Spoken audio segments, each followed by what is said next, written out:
I-24 News, the Trump administration says it will now sell anti-tank missiles to Russian rival Ukraine. This follows Russian President Putin's promotion of new nuclear weapons that he says can get around U.S. defenses. Israeli Prime Minister Benjamin Netanyahu speaks out in a Facebook video after he was questioned by police as part of an ongoing corruption case against him. And President Trump's tariffs on imported steel and aluminum are prompting condemnation even from some Trump supporters. And Wall Street has taken a dive. From the I-24 News studios in Times Square in New York, this is Crossroads with David Schuster and Tal Heinrich. The United States says it will supply Ukraine with nearly $50 million in defense weapons. The sale will include 201 Javelin anti-tank missiles and 37 launch units that the United States says will go to Ukraine to help in its offensive against Russian-backed separatist forces. This is the first such sale to Ukraine since the start of its 2014 standoff with Russia over Crimea. It comes just hours after President Vladimir Putin used his state address to lay out an array of nuclear weapons that he claims can overcome U.S. missile defenses. Russia has warned that arming Ukraine would, quote, cross the line. Our senior defense correspondent Shai Ben-Ari has more. Fire in the hole. Fire in the hole. This is the Javelin anti-tank missile system. Thursday, the U.S. State Department finally approved the sale of 210 of these missiles to Ukraine, along with 37 launch units. The deal, worth $47 million, had been anticipated for some time, but the Trump administration had been holding off on completing the paperwork. With congressional leaders from both parties known to be in favor, delivery of the missiles could now happen as soon as April. The decision came following a dramatic unveiling of a new mega-weapon by Russian President Vladimir Putin.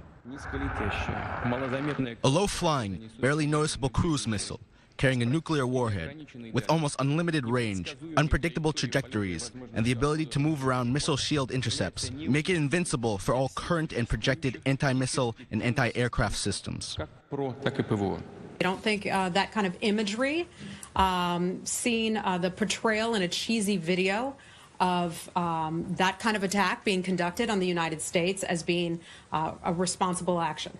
There is skepticism concerning the Russian missile, with some experts casting doubt on whether the weapon is operational or if it even exists, noting a recent string of failed test launches. The Javelin, though, is quite real and can hit Russia where it hurts. Russian tanks used by separatist forces in eastern Ukraine will be more vulnerable once the missiles arrive. Until now, U.S. aid to the Ukrainian military had been limited to support equipment and small arms supplied by private companies. The Kremlin clarified Friday it was not looking to start an arms race, but some of the rhetoric on both sides has begun to recall the Cold War era. As the President's nuclear posture review made clear, America is moving forward to modernize our nuclear arsenal and ensure our capabilities are unmatched. Shai Ben-Ari, I-24 News. As the Trump administration works to expand its U.S. missile defense policy, NATO's Deputy Secretary General suggested that the U.S. defenses are not at the level they should be because they were designed with threats emanating from North Korea and not Russia. It's a bit of a non sequitur to say that the missile defense system has been made useless by these new Russian missiles because, in fact, the missile defense system was never designed, was never ambitious enough to try to defeat the Russian strategic offensive deterrent. It was designed facing North Korea. To discuss all this, let's bring in Walter Zaricki. He's executive director at the Center for U.S.-Ukrainian Relations. Walter, the entire strategy of deterrence between the United States and Russia is based on both countries having an offensive capability that can get around any defense. If the United States suddenly builds up its defenses, though, doesn't that change the equation? Actually, the Americans have been building a defense system against rogue regimes that might have one or two rockets at their disposal. The U.S. has never been building and doesn't have that capability to stop what might be overwhelming, overwhelming attack. But if that changes, specifically aimed at Russia, which might launch an overwhelming attack, doesn't that take away the whole sort of strategy of both sides being able to annihilate the other that keeps everybody in peace? The thing is that the Americans have essentially looked at the last 25 years as a peace dividend, and so they really didn't try to do new forms of nuclear arms. The Russians have. The Russians have probably broken the intermediate range missile treaties with their development of their Iskander missile that's somewhere between short and medium. And we've already bitterly complained about it. They apparently now are working on a new set of nuclear weapons and delivery systems that are far more dangerous. They not only overwhelm, but even if we had a partial system, let's say the Aegis and some of our interceptors would try, they could do some very bad damage. Can you, Walter, maybe put things in perspective for us? If we're trying to compare the U.S. relations with Russia and compare it with different periods over history, now with Vladimir Putin in the Duma and President Trump in the White House, how dangerous and real are these tensions now? The danger is that the characters that are playing on the stage today, there was within the Soviet-American condominium, there were rules of the game. And ironically, those rules have essentially disappeared. And the players, and especially in the case of Putin, he's a reminder of something out of the 30s and 40s. He's not quite the sort of, he plays with the irrational.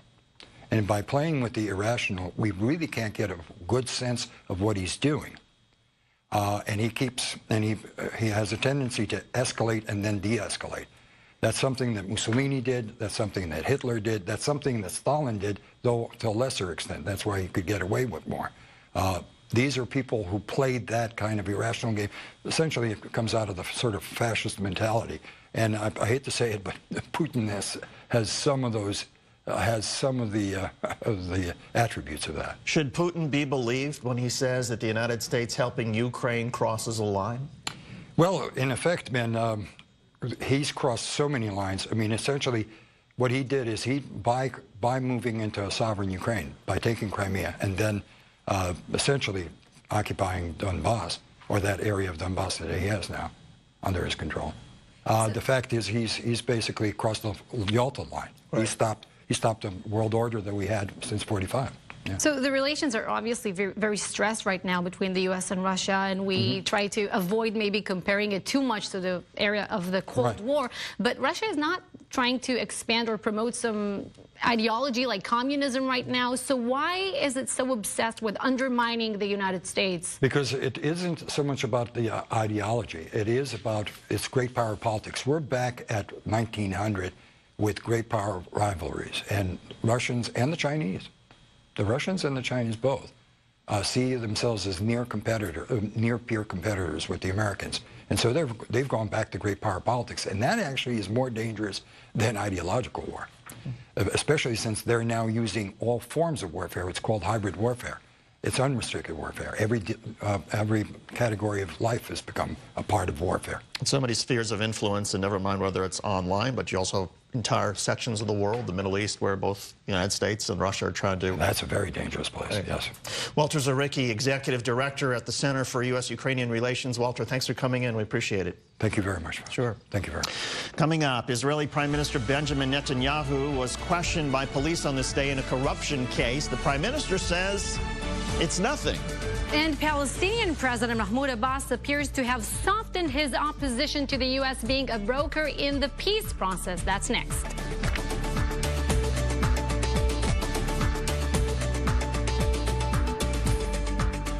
Israeli Prime Minister Benjamin Netanyahu is insisting that the corruption allegations against him are absolutely nothing. The Prime Minister delivered that message in a Facebook video on Friday to his supporters. The message came soon after police questioned him at his residence in Jerusalem. Diplomatic correspondent Eli Hachenberg has the latest. Yes, well, not an easy day for Israeli Prime Minister Benjamin Netanyahu and his wife Sarah, to say the least, as it was for the first time that both of them were questioned under caution in the frameworks of the corruption case dubbed Case 4000, and giving their initial version for how events unfolded. But it was also quite a busy day for police itself, as we're talking about a well-coordinated, well-orchestrated operation on their part, multiple suspects and people being interviewed at the same time, being faced with similar questions. And according to a report on the Walla news site, which is also a part of the investigation itself, Shlomo Filber, the former Director General of the Communications Ministry, now a state witness, was sitting in a nearby room and somewhat confronted, or at least shared with information raised in the answers of some of those that were being questioned. But shortly after this investigation, this questioning under caution was concluded, the Prime Minister uploaded the following a post on Facebook, saying that now, after this round of questioning, more than ever before, he feels confident that nothing will come out of it. Let's take a quick listen. I want to tell you I feel confident because there will be nothing. I want to tell you something else. To millions of Israeli citizens who express such strong support for me, my wife, my family, you warm our hearts.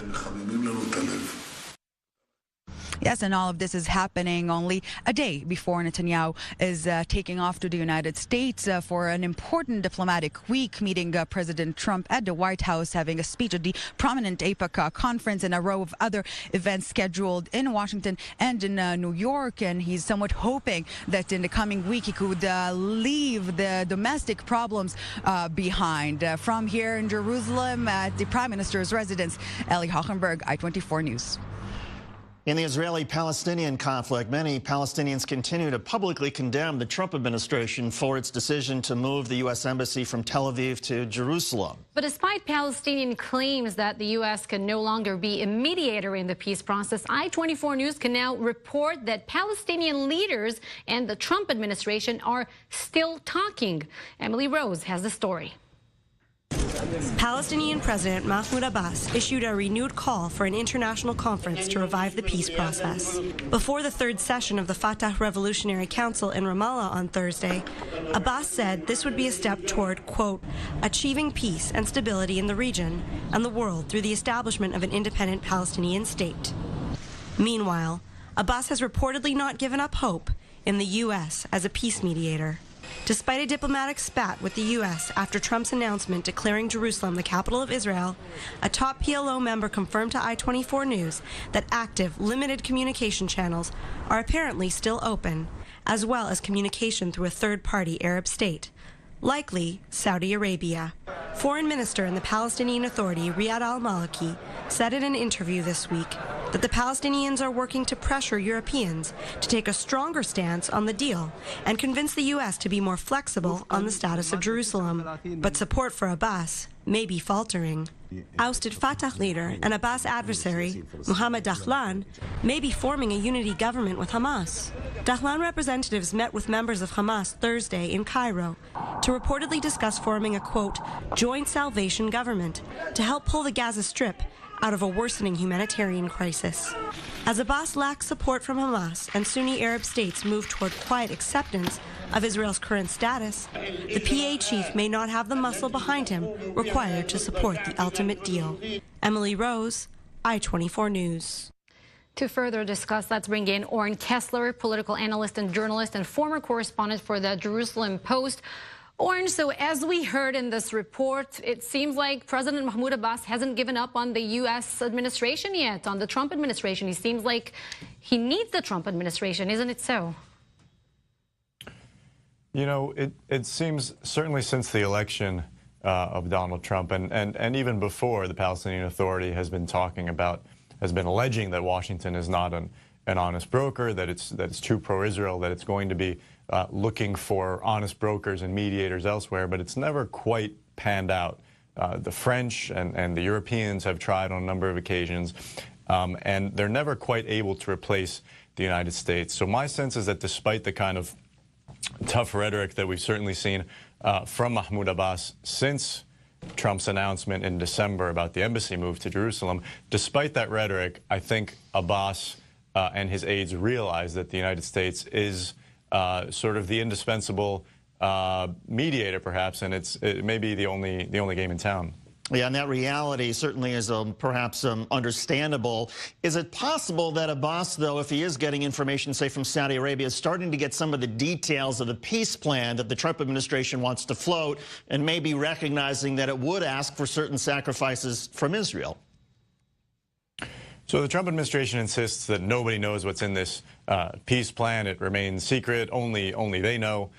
It is possible that the Palestinians are getting drips and drabs, or perhaps more, from the Saudis or other Arab allies. There was a report in the Saudi press just on Wednesday that the peace process would, the Trump administration's peace plan would essentially does not include the right of return that the Palestinians have been insisting upon for decades now, which is something that, of course, would be very difficult for Abbas to sell to his people. He's been insisting to his people for many, many years that this is a non-negotiable element of any peace deal.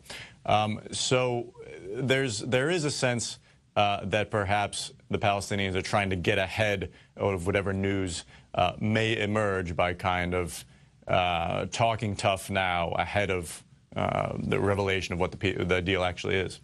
You mentioned this report that emerged on Wednesday on an Arab newspaper published in London. It also included, a suggestion, I would call it this way, because nothing is confirmed yet, that the future Palestinian state's borders will not be the borders of the 1967 war. How realistic is that? So that's correct, and according to reports, the old city of Jerusalem would also be under some kind of international administration, and many of the large Israeli settlements beyond the Green Line would remain. All of these things would be very difficult for the Palestinian Authority to sell to Palestinians in the West Bank and Gaza and in the diaspora. But it remains to be seen. This is an administration that never ceases to surprise. Obviously, from the Israeli perspective and from the perspective of the government of Prime Minister Netanyahu, it would not be easy at all to convince the Israeli public that the Western Wall and the rest of the old city should be under international administration. But as with many things with this administration, I think we just sort of have to wait and see. It's a little bit hard to predict. It is hard sometimes, though, to wait. And Oren, the international community has been asking for the U.S. peace plan since December, when the president made the announcement about Jerusalem. Do you have a sense of timing as to when the Trump administration might actually release more details and put it out there? Again, it's very hard to say, and now there's been another curveball thrown in with the issue of the security clearance of Jared Kushner, the president's son-in-law and senior advisor. His security clearance, of course, has been downgraded just this week. I don't get the sense that Kushner is now unable to participate in these negotiations, but he is kind of the point man for the administration, and it may complicate matters a bit. So even if there were a date by which the administration planned to reveal this, and again, it's nothing if not unpredictable, this security clearance factor may have complicated that further. So no, it's very difficult to know exactly when we will have a full picture of this plan, if it indeed has already been sort of has already reached a sort of concrete form. Oren Kessler, political analyst and journalist and former correspondent for the Jerusalem Post, thank you for sharing your insights. David, how long will we wait for a peace plan? You know, I wonder, and this is just pure speculation, but maybe there's something to the Trump-Netanyahu meeting that's coming next week, that if the United States has been working on this for so many months, maybe this is the opportunity for the president or some of his advisors to sit down with Netanyahu and say, look, here's what's coming, here's what we're going to ask of you, prepare yourself for it. This would certainly seem like the opportune time to do that. I personally think that the first line in this meeting is going to be, so how's your family doing with the investigations? That's true. I don't think the and how's your family doing with the investigations? Exactly. I'm not sure the peace plan is so high on the agenda right now, right? Good point. Well, In Syria, as the fighting drags on, regime forces are dropping leaflets on people trapped inside eastern Ghouta, telling them not to cooperate with rebels. Plus, in Iraq, Parliament has voted to set a deadline for the departure of U.S. troops that have been in Iraq fighting Islamic State.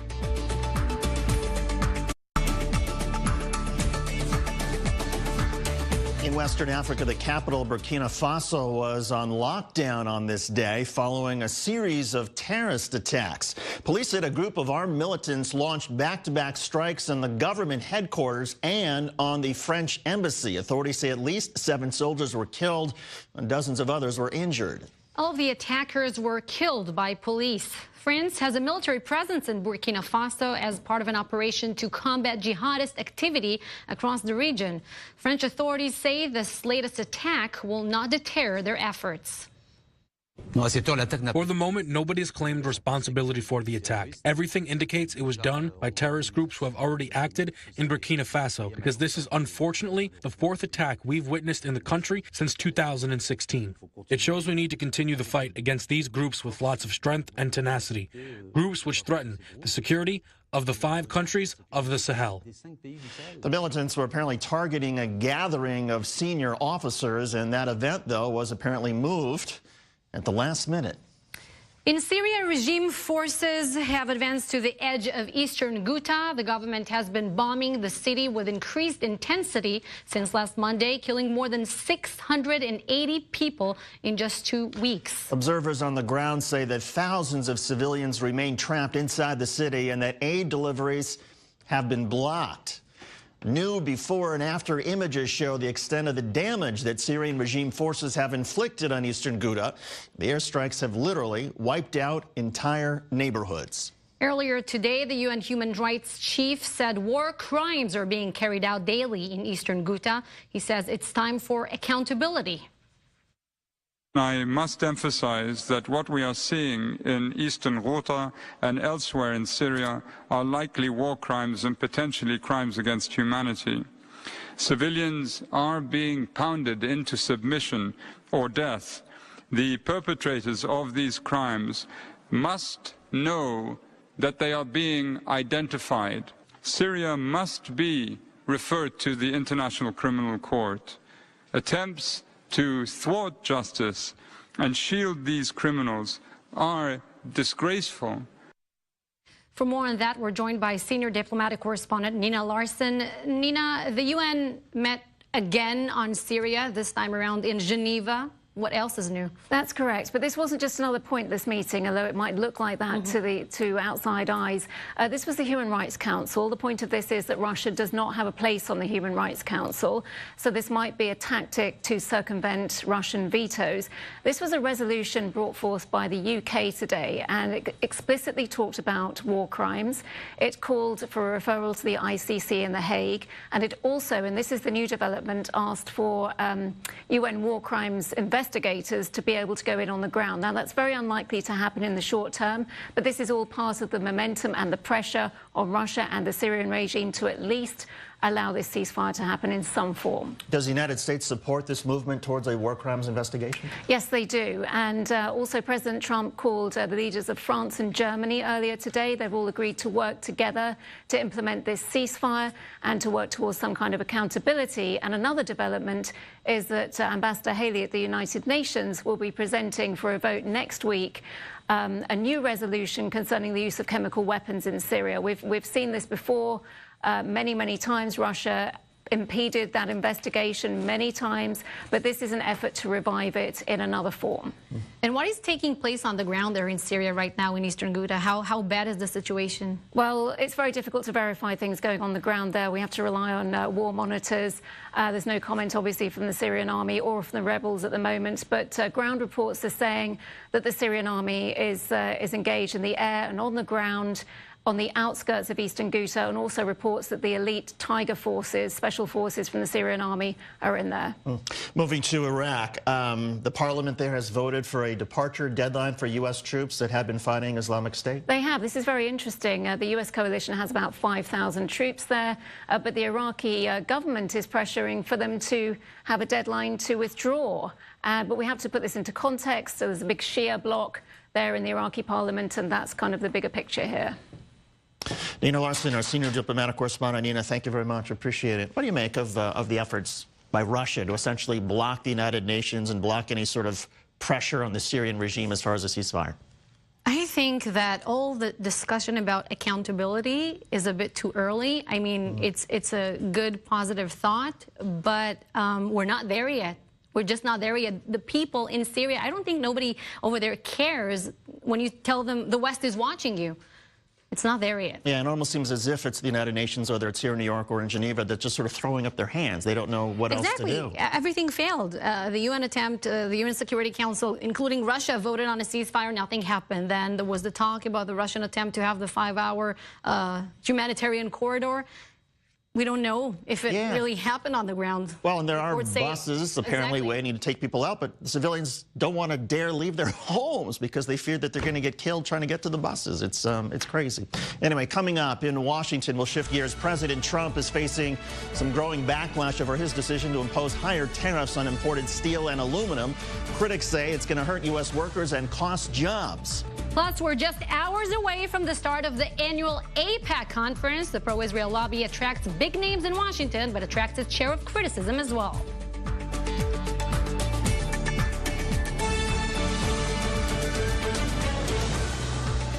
President Donald Trump has announced that the U.S. will impose tariffs on steel and aluminum imports starting next week. He wants to see a 10% tariff for aluminum and a 25% tariff for steel. But the announcement left markets, well, unstable, and it also caused some confusion in the president's own party. Correspondent Serena Marshall has the latest from Washington.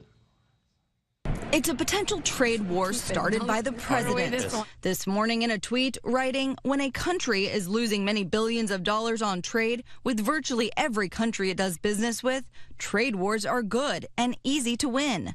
The possible global fight after the president announced an unlimited 25% steel tariff and 10% aluminum tariff. Thank you very much. He claims to help level the playing field. Surrounded by industry executives, he said what's happening to U.S. steel and aluminum companies is disgraceful. They've been decimated. Aluminum has been decimated in the country. The new tariffs, which effectively taxes every foreign shipment of the metals to the U.S., sparked a big drop in the Dow yesterday, losing more than 400 points. And Asian markets also closed lower.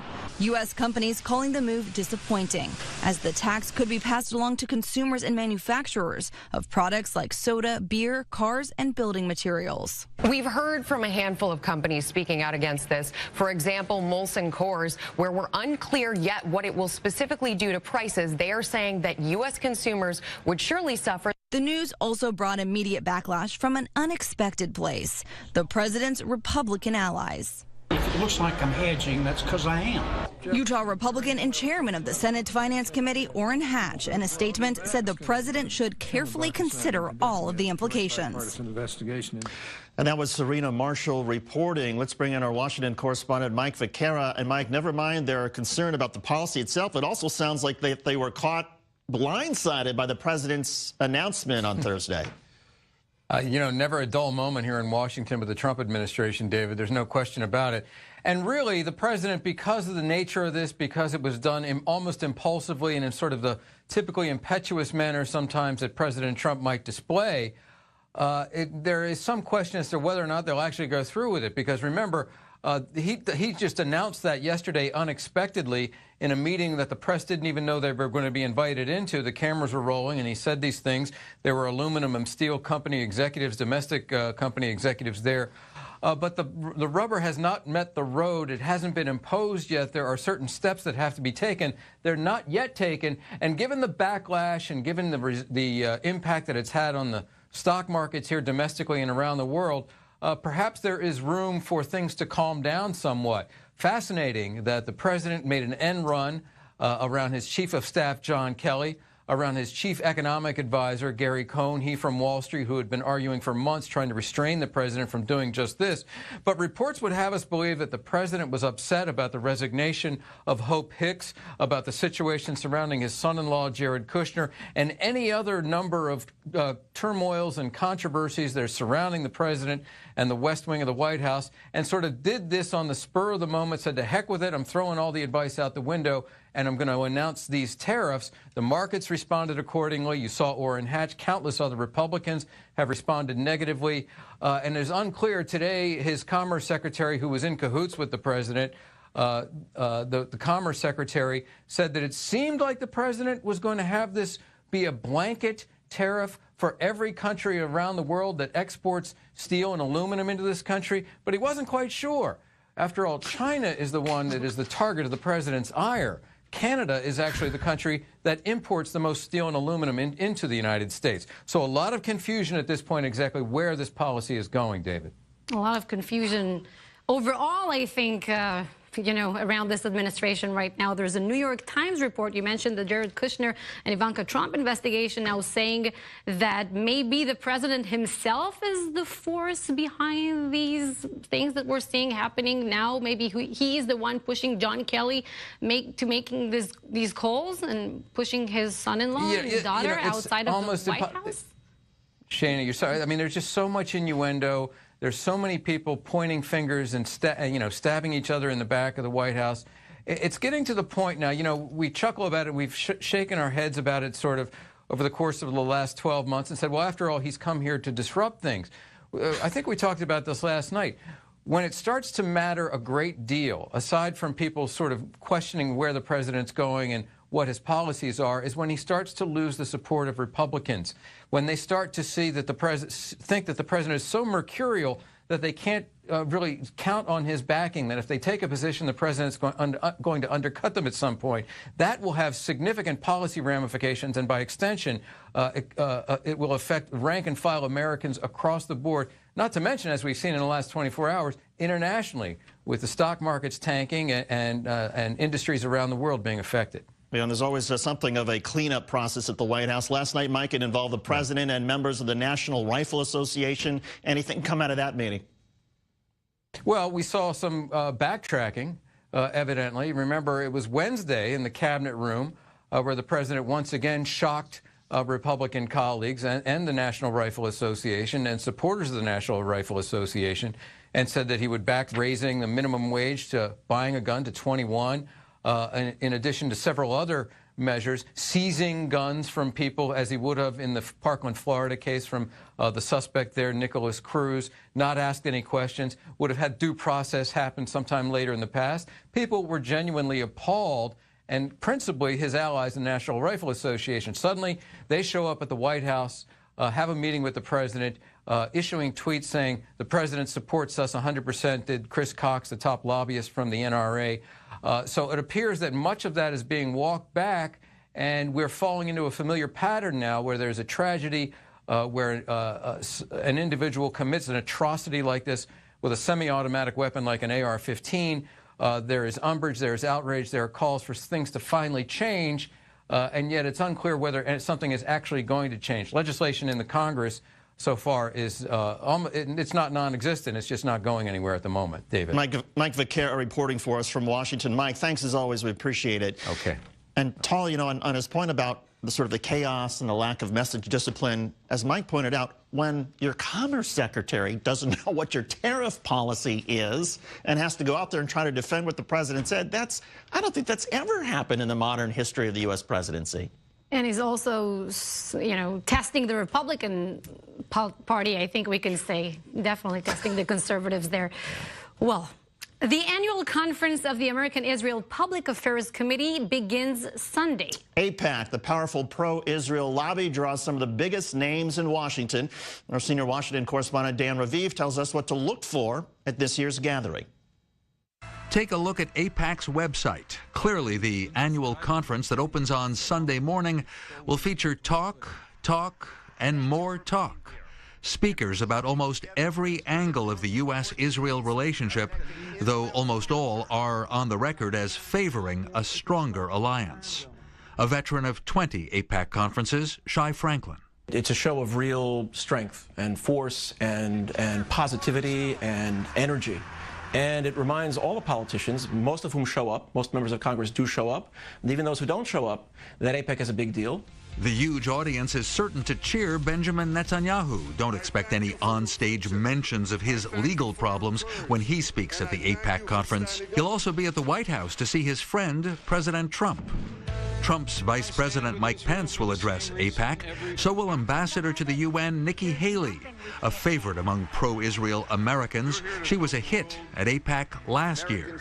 A big topic this year, former State Department official Tamara Kaufman-Wittes. If you care about Israel in the Middle East, and if you care about American policy in the Middle East, probably the most urgent issue right now is Syria, and Iran's role in Syria and Russia's role in Syria. AIPAC members are very interested in the world, and they welcome most anything that makes Israel look good, says a regular at AIPAC conferences, Rabbi Stuart Weinblatt. For example, last year in one of the big sessions, they showed an invention which was literally making water out of thin air. Looming in the background, a challenge encouraging liberals to love Israel. Critics say AIPAC has become conservative, perhaps to match Trump and Netanyahu, siding with Republicans against the Iran nuclear deal and quashing campaigns to boycott Israel or West Bank settlements. Self-labeled progressive Zionist Lara Friedman. What we are seeing today is this definition of what pro-Israel is being transformed into meaning support for illiberalism, support for illiberal policies in Israel, and support for illiberal policies in the U.S. There are even harsher critics of AIPAC who claim that Israel or Jews control U.S. policy. They make the largest lobbying group on a foreign policy issue sound threatening, with its large headquarters building behind me, practically unmarked, barely a mile from Congress and the White House. But AIPAC members from all 50 states are proud of what the lobby has accomplished, cementing excellent relations between a tiny but strategic country of 8 million and the world's top superpower. Dan Raviv, I-24 News, outside AIPAC headquarters in Washington. Again, the AIPAC conference starts on Sunday. I-24 News will have extensive coverage over the weekend and into next week, and also will be covering Prime Minister Netanyahu's visit with President Trump at the White House. Italy heads to the polls this weekend, but it may be Silvio Berlusconi, the disgraced former prime minister, who has the last say. Plus, a global exhibit showcasing amazing advances in technology, including one device that could allow people to share messages using only the power of their brain. We'll tell you that story ahead.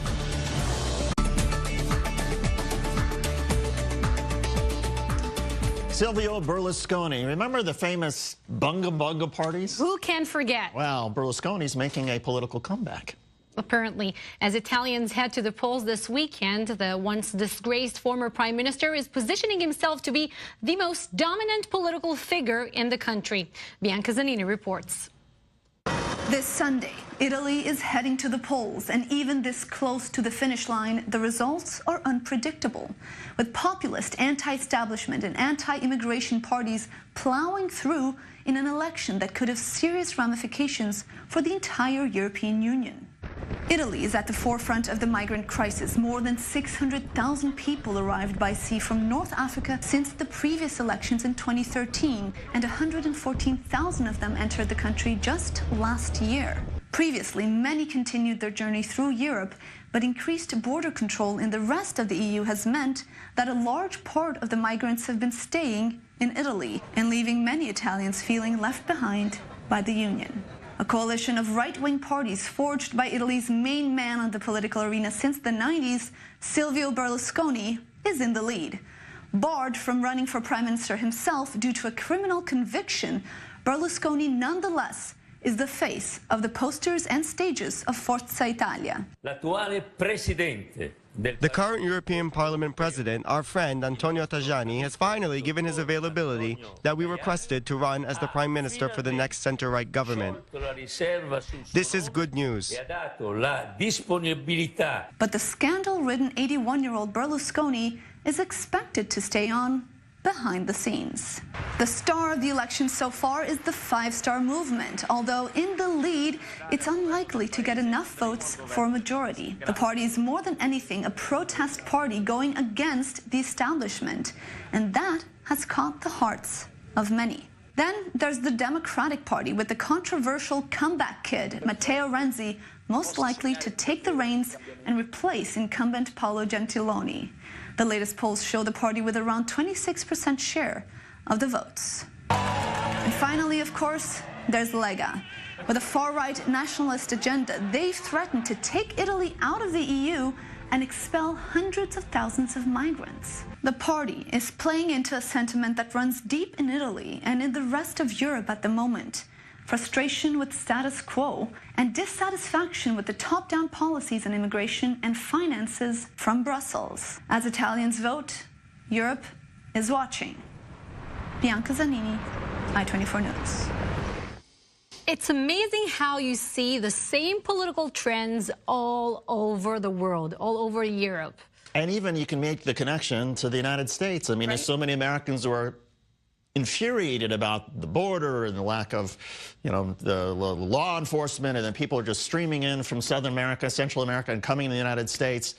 And yet you think, well, you think how angry people are in the United States. It's actually even worse. There are more migrants that are going in places than Italy just because of the proximity and whatnot. And so it just certainly fuels a certain nationalism. Right. And these immigrants, they don't even want, most of them, I would say, no, they don't even want to stay in Italy. They want to go through Italy to, other places like Germany, like Sweden. And immigration apparently is the hottest topic there, although their economy is also in tatters. Yeah. A lot of...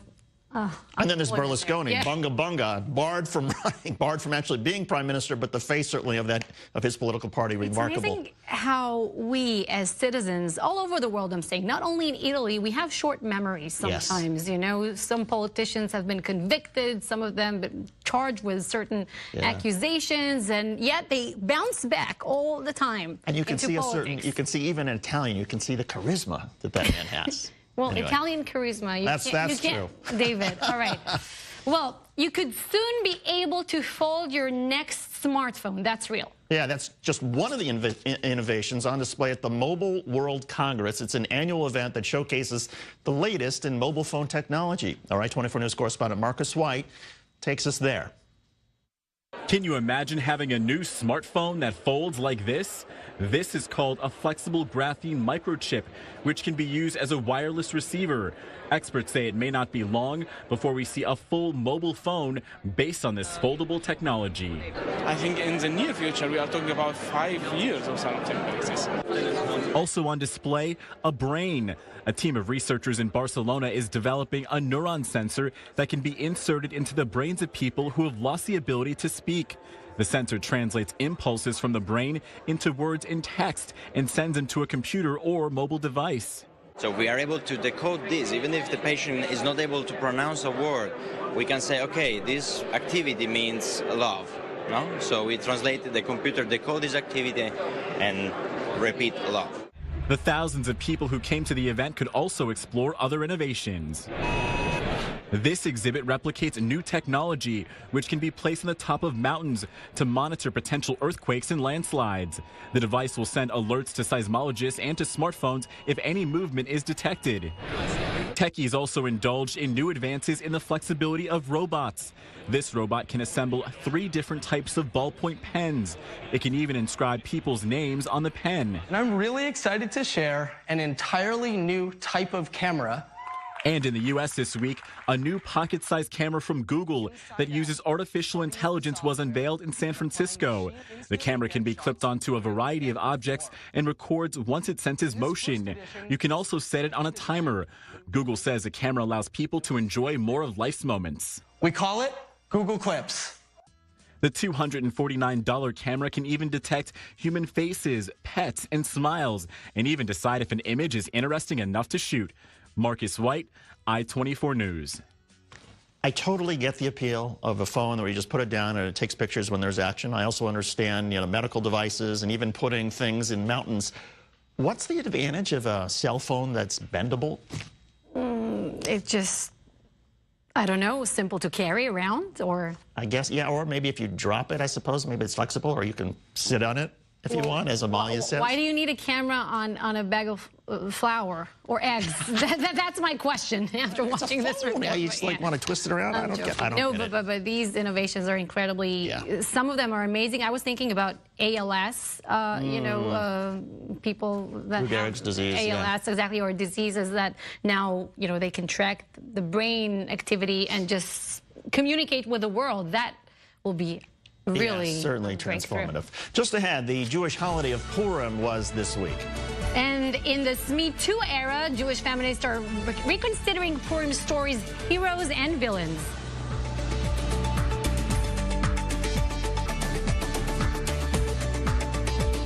This week, Jews around the world celebrated the holiday of Purim. It's often been dubbed as the Jewish Halloween, with costumes, parties, and parades. But this year, a group of women from the Jewish community in Rye, New York, is celebrating Purim in a different way, and it includes the Me Too movement. Let's take a look.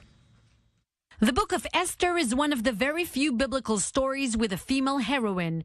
The tale takes place in ancient Persia. Esther, a young maiden who happens to be Jewish, is chosen to be the new queen, but hides her identity for most of the story until the evil villain Haman plots to annihilate all of the Jews, and Esther has to work up the courage to approach the king to reveal her true identity and to stand up in order to save her people, and ultimately she does. Every little Jewish girl growing up wants to be like Esther and dress up for the Purim holiday like the queen who saves the day.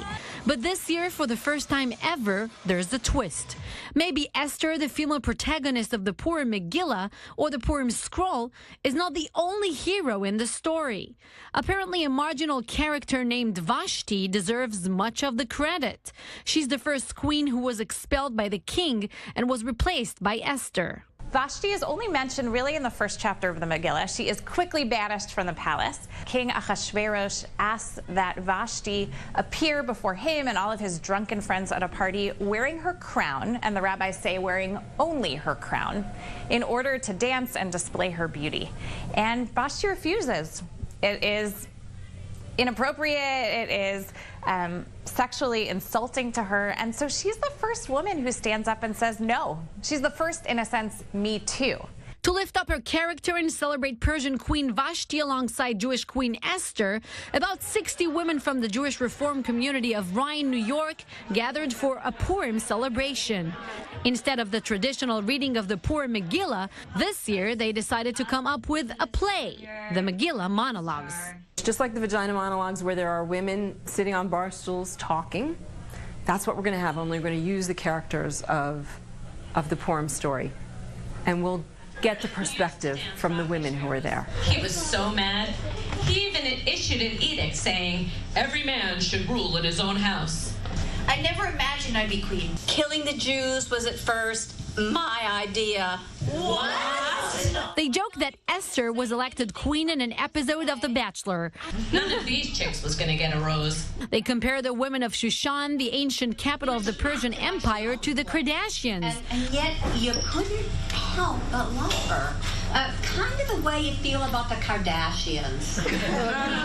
And so a biblical tale that goes back more than 2,500 years gets a modern interpretation. Not only that the Jews of Persia were saved from annihilation, but also the women of ancient Persia decided their own destiny. Our Persian Jewish heroines, the first and she persisted.